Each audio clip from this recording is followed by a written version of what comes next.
I fed the little alien girl. She called her mother and said, "Make him my dad." The desert settlement was silent, save for the distant hum of dust storms rolling over the dunes. Sergeant Adam Rios knelt in the scorched sand, holding out a dented metal plate with warm food. Something simple but real. Seasoned lentils, grains, and flatbread. The little girl stared at it. She looked no older than 6, with pale skin and wide, glimmering silver blue eyes. Her hair was white blonde, braided tightly, and she wore mismatched scraps of clothing. Clearly not human-made. She didn't speak. She didn't blink. She just stood there barefoot in the sand, her face unreadable. Behind her stood a taller woman, clearly her older sister, or maybe even a young mother. Same eyes, same too-still posture, same scars of survival. Adam cleared his throat, softening his voice. "It's okay. You're safe here." The little girl tilted her head, then reached forward with careful fingers. She took the plate and sat down cross-legged in the dust. Her small hands moved slowly as she tasted the food, then began to eat more quickly, as though fearing it might vanish. The older girl watched Adam, tense. "I'm not here to hurt you," he said to her. "Just scouting. Saw the smoke. Thought maybe someone needed help." She stepped between him and the child, as if to block any danger.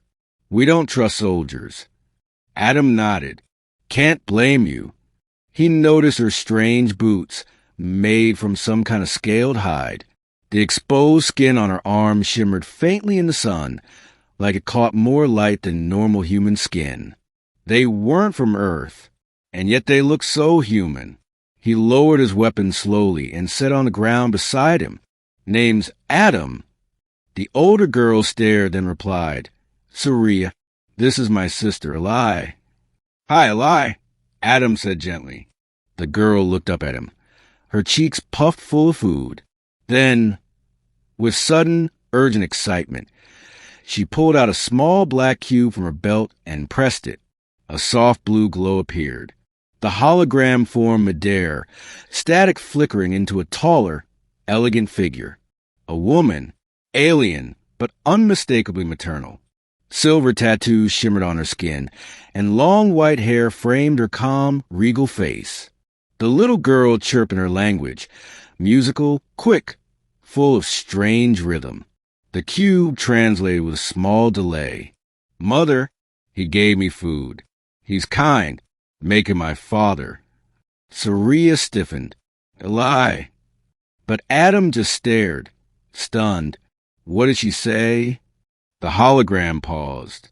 The alien woman smiled faintly, her voice calm and curious. "Who are you, human, who feeds my daughter?" Adam swallowed. "Soldier. But I'm not here to fight. Just wanted to help."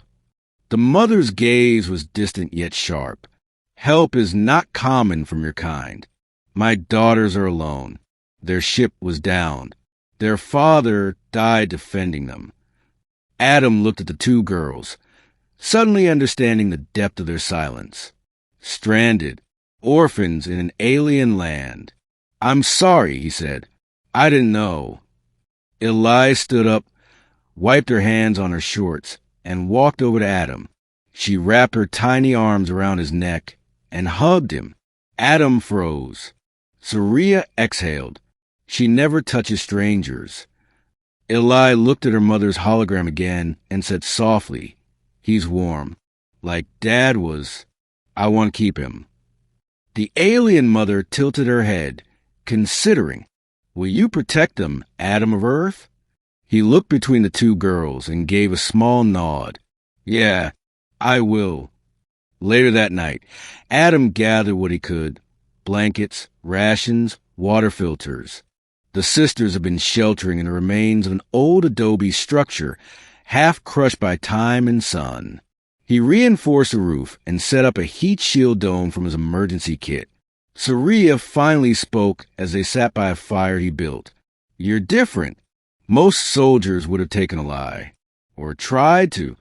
Adam stirred the fire absently. "I've seen enough war. I'm tired of watching kids suffer. Saria watched her sister sleep peacefully under a salvaged netting of alien silk. She's all I have left. You have me now, he said without thinking. She looked at him sharply. He scratched his beard. I mean, if you let me help. That's all. There was silence. Then, softly, she chose you. Over the next few days, they formed a routine. Adam taught Eli how to play rock toss, how to use the solar kettle, and how to count in English. She taught him words in her tongue, like Vela, sun, Shai, hope, and Tama, heart. Saria remained wary, but began to smile more. Adam found himself laughing again. He hadn't in months. But peace never lasted long in the outlands. On the seventh day, a dark appeared in the sky. Then another, 2 armored skimmers. Not local, military, or raiders. Saria grabbed Eli and ran to Adam. They're coming. He activated his rifle. Inside. Now. The ships landed hard. Dust roared. 2 men stepped out, both armored. One wore Earthfleet insignia, scars on his face, dead eyes. The other was clearly a bounty hunter.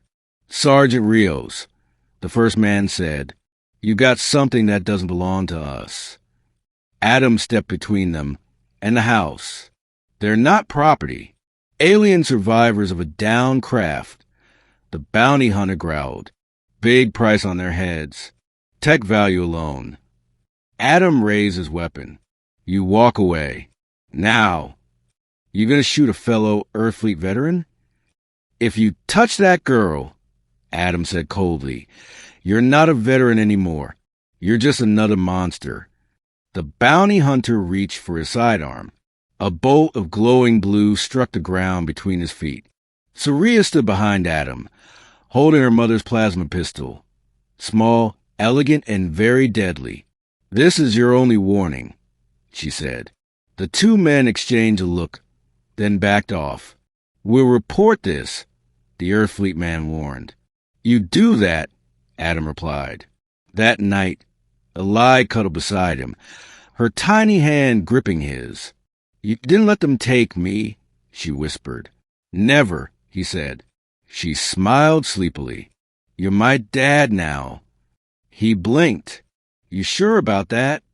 She nodded. You bring food. You make fire. You protect. You laugh. That's what dads do. Adam looked at Saria, who sat nearby. She didn't speak, but her eyes were no longer guarded. She simply said, she chose you, and I agree. The next day, the hologram returned. Eli's mother again, her voice filled with calm finality. She called you father, the woman said. If you accept, she will be bound to your heart. Adam knelt in the sand, unsure of tradition, unsure of rules, but his voice was steady. I accept. The cube glowed, and a thin shimmer passed through his chest like warm light. A bond was made. A new family formed.